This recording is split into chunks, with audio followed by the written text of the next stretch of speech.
میگه دو برادری بود، دو برادری فارسی از بلاد خراسان که میگه اونا در دین چی بودن؟ آتش پرستی، مجوسی بودن، آتش پرستی میکردن. هر دو میگه پادشاه زاده بودن، بسیار بسیار میگه بای بچه بودن، دو برادر. و در همون قوم خود میگه پیشوای همون چی بودن؟ مجوسی ها بودن. شب میگه بسیار شبی ماهتاب شب بود، بسیار شبی صاف بود، میگه هوا بسیار صاف بود، میگه ستاره ها ماهتاب، میگه بسیار آسمان زیبا بود. برادری خورده میگه همون آتش هیزم میپرتافت، نیمی شب بود میگه هیزم میپرتافت. هر وقت هیزم میپرتافت میگه آتش علنگه زدن میگرفت، آتش علنگه زدن میگرفت، زیاد میشد. میگه وقتی که هیزم تمام میشد یا هیزم از آتش که میکشید، شعله های آتش آهسته آهسته خاموش میشدن، کم میشدن، آهسته آهسته کم میشد شعله های آتش. میگه خود به خود فکر کرد سبحان الله، سبحان الله. وقت نبود این که در زبانی من چیست سبحان الله. گفت این چگونه اله میشه؟ این چگونه اله باشه که احتیاج به همین هیزم من داره؟ احتیاج، این محتاج به منه که من این را سیر کنم. وقتی من هیزم پردام ایچی علنگه میزنم، وقتی هیزم گرفتم خاموش میشه. این چگونه اله شده میتونه؟ این چگونه خالق و رازق شده میتونه که خود احتیاج به من داره که من او را رزق بدیم؟ او چگونه مرا رزق داده میتونه؟ میگه تا صبح همین را امتحان کرد. میگه هر بار که هیزم میکشید آتش خاموش میشد، هیزم که میانداخت میگه زیاد میشه. صبح شد میگه برادری کلانی را گفت برادر گفت امشب من یک چی مشاهده کردم. چی مشاهده کردی؟ گفت نسبت همین آتش، نسبت همین الهی که ما سالهای دراز شد که از اجدادامون میراث به ما آمده که ما پیشوای همین دین هستیم، آتش پرست هستیم، این مقدار عبادت میکنیم. امروز من گمان دارم که همین دین ما دین حق نیست، همین دین ما دین حق نیست، ما گمراه هستیم، در ضلالت هستیم. برادر گفت از کجا پیدا شدی فکر برای تو؟ خیلی بیا امتحان میکنیم. گفت چی امتحان کنیم برادری کلانی؟ گفت بیا هر دومان دستا را پیش کنیم. گفت این مقدار محبت و اخلاصی که ما با آتش داریم هیچ نفری نداره. بیا دستا را پیش کنیم، اگر دستی ما را سوزانید معلوم میگه ما یقین پیدا میکنیم که الهی بر حق نیست، این باطله. یکی ما را از دوستاش از دشمناش ما را فرق نکنه، دوست از دشمن. این چی اله شده میتونه؟ اگر که نسوزان باز ایمانمون قوی میگرده و زیاده میگرده، باز عبادت زیاد میکنیم، او را زیادتر تقدیس میکنیم.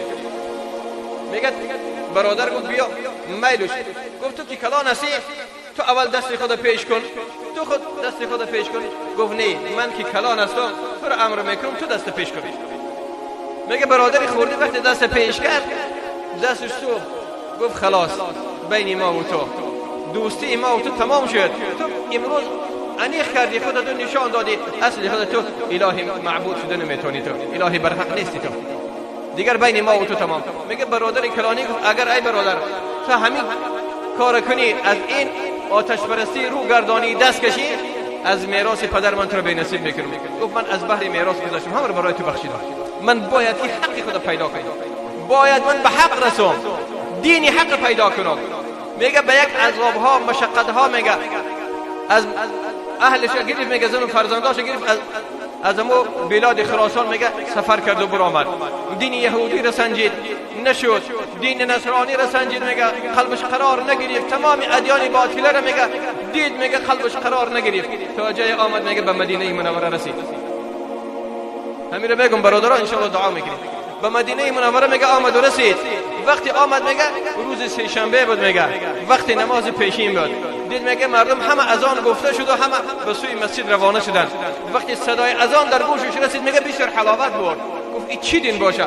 آمد میگه داخل مسجد شد. وقتی داخل مسجد شد میگه دید که مردم مسلمان در مدینه منوره چی مقدار چی گونه نماز زیبا میخواندن، عبادتی بسیار زیبا میکردن. میگه یک قلبش آرامیش گرفت. بعد از ادای نماز میگه از دور تماشا میکرد، نمیدونید چی دینه چی عبادته، تماشا میکرد. میگه قلبش آرام گرفت. بعد از ادای نماز میگه به مردم میگه ندا کرد، گفت من غریب هستم، من در جستجوی حق هستم، میخواهم حق پیدا کنم. شما چی دین دارین؟ این چی دینه چی عبادت میکنین شما؟ گفتن مادام که تو حق میخواهی به حق رسیدی، خداوند تو رو به حق رسانید. میگه او رو دعوت کردن دین اسلام دوست داشت و قبول کرد. گفت برادران من همراه زن و فرزندم هستم، اهلم هستم، مکانی ندارم، برای من یگان مکان اجاره میداده. میگه اهل مدینه همه میگه براش یک خانه رو آماده کردن، گفتن فلان حولی که خالیه به صاحبه. میگه همه مصلحت کردن که هر نفری برای این برادر یک چیز از خودش خیر کنه. گفت من خیر نمیخوام، همون یک خانه میخواهم که اهل من داخل کنم و میخواهم به مهنت دستم پول پیدا کنم، مال پیدا کنم، زندگی من پیش بره. میگه خانه رو آوردن نشان دادن، خانه جز دیوار رو میگه دیگه چیزی نبود، در رو تریده چیزی دیگری نبود. میگه نه یگان فرش داشت و هیچی نبود. میگه از شما خواهش که فردا صبح مرا مردی کار بازار برید تا که من مردی کاری کنم و تا که یک لقمه پیدا کنم برای فرزندام. چند روز بود که میگه اهلش میگه چیزی نخورده بودن. صبح چهارشنبه میگه مردی کار بازار بردن تا بگاه لیش است. میگه هیچ نفری میگه تمام مردی کارا رو بردن، این یک نفری توجه نکرد بسش. هیچ نفری بسوی میگه توجه نکرد. آمد گفت چی بگم به اهلم؟ به خود در راه میگفت که اهل وقتی پرسید میگم کارم به اتمام نرسید، کارم تمام کرده نتونستم، برای فردا مزد کار میگیرم. فردا پنجشنبه میگه باز رفت، همه مردی کارا رو بردن، کسی به این توجه نکرد، کسی به این نظر نکرد. میگه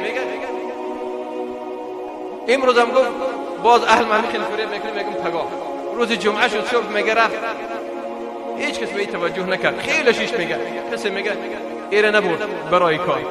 گفت میگه دید که نظر کرد آفتابم خیلی آمده، گفت وقت جمعه نزدیک آمده برم نماز جمعه را بخوانم، خداوند برای من یگان چی میسر میکرده باشه. آمد میگه مسجد آمد داخل شد، طهارت کرد، میگه غسل کرد در مسجد، میگه طهارت کرد غسل کرد، میگه رفت میگه 2 رکعت نماز شکر وضو خواند. بعد از این میگه 2 رکعت نماز تحیه مسجد خواند. بعد از این میگه 2 رکعت نماز نفل قضای حاجت خواند. بعد میگه در سجده سر نهاد، میگه در همون سجدهش میگه دعا کرد. گفت پروردگارا تو خود آگاه هستی که من بای بچه بودم، شاهزاده بودم، به خاطر تو شده، به خاطر حق شده من چی از بحر مال دنیا گذشتم، آمدم امروز تو را پیدا کردم خدایا، حقیقت پیدا کردم خدایا، و زن و فرزندم ایمان آوردن، همه ما ایمان آوردیم، مسلمان شدیم خدایا، و تو خود میدانی که چند روز شد که زن و فرزندی من اهل من چیزی نخوردیم. پروردگارا من آخر جهدی خود کردم لیکن کسی مرا به کار نبرد. پروردگارا من چی کار کنم امروز؟ اهل خود چی فریب کنم؟ با 2 روز شد که اونا را فریب میکنم، 2 روز شد که براشون دروغ میگم، خدایا چی بکنم؟ میگه در ناله بود اشک میریخت و دعا میکرد، چون که وعده رسول خدا سلام که نزدیکترین مقام بنده به پروردگارش مقام سجده، شما دعا را در سجده زیاد بکنید. میگه دعا میکرد، همین حالت میگه دروازه خانه‌اش کوفته شد، دروازه کوفته شد. میگه فرزنداش وقتی دروازه را گشادن، میگه دید یک مرد بسیار نورانی و زیبا بود، در تن لباس سفید داشت، بسیار میگه رخساری منور داشت، میگه چهره های زیبا داشت. گفت میگه من مزد کاری امروزه پدر شما را آوردم، میگه برابر 1000 تنگه طلا در دستم داد. همسرش وقتی دید میگه 1000 تنگه طلا، بسیار خوشحال شد. گفت این مزد امروزه شوهر من که 1000 تنگه باشه، یا البته شوهر من خیلی خسته شده، گفت چند روز که کار میکنه من 1 تنگه شگیرم را گفت بازاری کنم بیام.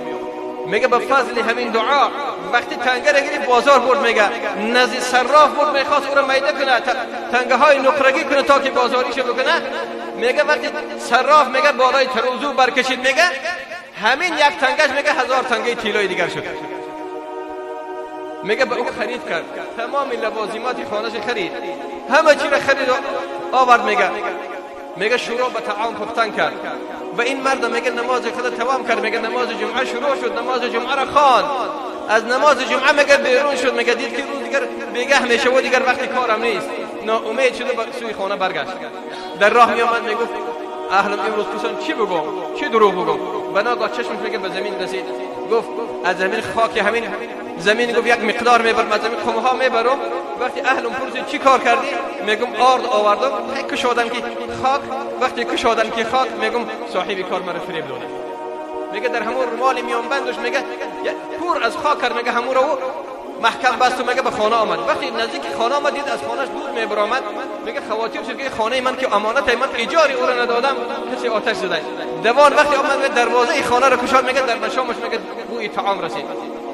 حیران شد، گفت این داخل خانه شد دید همه پر از فرش ها بود، میگه دیگ و طبق و کاسه بود. میگه گفت از کجا آوردین شما؟ کی با شما آورد؟